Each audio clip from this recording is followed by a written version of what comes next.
Arrête de porter l'armure de Saül. Et si je te disais que réussir ta vie est ta plus grande erreur? Imagine grimper une échelle pendant 20 ans pour réaliser qu'elle est contre le mauvais mur. Écoute bien. Dans une société obsédée par la performance, on nous a conditionnés à voir l'échec comme la fin la plus redoutable. Pourtant, il existe un danger bien plus profond dissimulé derrière les apparences du succès. La véritable tragédie, c'est d'exceller dans une vie qui ne te correspond pas. C'est de monter avec détermination les échelons d'une échelle, d'y consacrer ton énergie, ton temps, tes relations et ta paix intérieure pour découvrir, une fois au sommet, qu'elle était posée contre le mauvais mur. Imagine la douleur de te retourner et de contempler un chemin brillant, mais qui ne mène jamais chez toi. Et si je te disais que certaines portes que tu t'acharnes à ouvrir aujourd'hui, au prix de tes larmes, de ton repos et de ton équilibre mental, sont précisément celles que Dieu a fermées pour te préserver demain? Nous demandons souvent à Dieu d'ouvrir des portes, mais nous oublions de le remercier lorsqu'il en ferme certaines. Pourtant, une porte fermée peut être une preuve d'amour bien plus grande qu'une porte ouverte vers un vide dangereux. Et si je te disais que ce que tu considères comme un retard aujourd'hui, cette impression pesante d'être à la traîne pendant que les autres avancent, est en réalité une forme de protection divine. C'est une saison d'isolement nécessaire. Dieu te met à l'écart pour éviter que tu ne sois détruit par un succès prématuré, avant que ton caractère ne soit prêt à le soutenir. Car réussir sans être prêt intérieurement peut devenir destructeur. Écoute attentivement. Ne laisse pas ces paroles glisser sans impact. Ne les prends pas comme un simple contenu à consommer, parce que ce message, s'il atteint profondément ton cœur et ton esprit, peut transformer complètement le cours de ta vie. Le danger de poursuivre un destin qui n'est pas le tien est bien plus réel, plus subtil et le vrai danger. Réussir hors de la volonté de Dieu. Voici la vérité la plus effrayante que j'ai apprise. Il est tout à fait possible de réussir dans un destin que Dieu ne t'a jamais donné. Le monde célèbre les résultats, peu importe le chemin. On t'applaudira pour ta fortune, ta renommée ou ton influence, même si tu as dû trahir ton appel pour les obtenir. Tu peux atteindre le sommet d'une montagne que Dieu ne t'a jamais ordonné de gravir. Et extérieurement, ton flux Instagram sera magnifique. On t'invitera sur des plateaux, on écrira des articles sur toi. Mais à l'intérieur, l'érosion aura fait son œuvre. Tu seras un désert caché derrière une façade de marbre. Tu connaîtras des nuits d'insomnie où la question « à quoi bon ?» te hantera. Ta joie sera artificielle, dépendante du prochain shoot de validation sociale. Tu auras le sentiment d'être un étranger dans ta propre vie.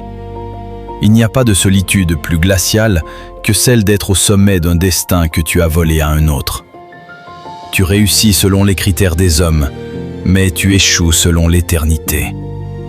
Est-ce vraiment cela que tu veux? L'anatomie de la fuite, la leçon de Jonas. Regarde Jonas. Dieu lui dit d'aller à l'est, à Ninive. Jonas, par peur ou par orgueil, décide d'aller à l'ouest, à Tarsis. Il prend un billet, l'inévitabilité du retour divin. Tu peux passer 10 ans à essayer d'être quelqu'un d'autre. Tu peux te draper dans les succès de tes mentors. Tu peux même réussir à tromper tout ton entourage. Mais tu ne peux pas tromper le dépôt que Dieu a mis en toi.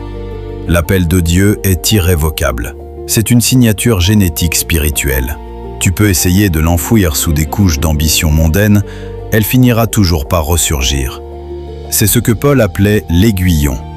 Cette sensation de ne pas être à l'aise, ce sentiment qu'il manque quelque chose, même quand tu as tout. Dieu t'aime d'un amour trop féroce pour te laisser croupir dans une réussite médiocre. Il préférera briser ton faux succès pour sauver ton vrai destin. Il préférera te ramener à zéro pour que tu puisses enfin commencer à construire sur le bon fondement. La frustration, ton signal d'alarme spirituelle. Écoute-moi bien, car cela pourrait t'éviter des années de souffrance inutile. Ta frustration actuelle n'est peut-être pas ton ennemi, elle est peut-être ta meilleure amie. Parfois, Nous prions pour que Dieu enlève notre frustration alors qu'elle est son haut-parleur. C'est la sainte insatisfaction de celui qui est hors jeu. C'est le signal que tu es en train d'essayer de forcer une pièce de puzzle là où elle n'a pas sa place. Pourquoi est-ce que tu forces et que ça ne marche toujours pas?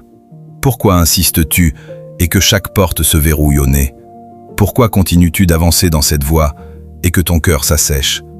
Arrête de blâmer le diable pour chaque obstacle. Parfois, c'est l'ange du Seigneur qui se tient sur ton chemin avec une épée flamboyante pour t'empêcher d'entrer dans un destin qui te détruirait. Apprends à discerner la différence entre une épreuve de foi et un avertissement de direction. Le non comme acte d'amour. Imagine un père qui refuse de donner un couteau aiguisé à son enfant de 3 ans. L'enfant pleure, il hurle, il pense que son père est cruel. Mais le père sait ce que l'enfant ignore. Et si ce non que tu as reçu l'année dernière, cette rupture qui t'a brisé le cœur, ce refus de financement, cette promotion ratée, était en réalité l'acte d'amour le plus radical de Dieu pour toi? Nous sommes tellement focalisés sur ce que nous perdons que nous ne voyons pas ce que Dieu nous évite. Une porte fermée n'est pas une impasse. C'est un panneau de signalisation qui dit « Tourne à gauche ». Ne reste pas assis devant la porte close à pleurer ton passé.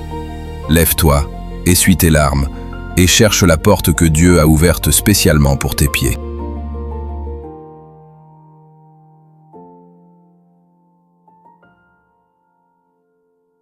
L'anatomie de l'authenticité. Il est temps de poser l'armure. Il est temps d'enlever le masque.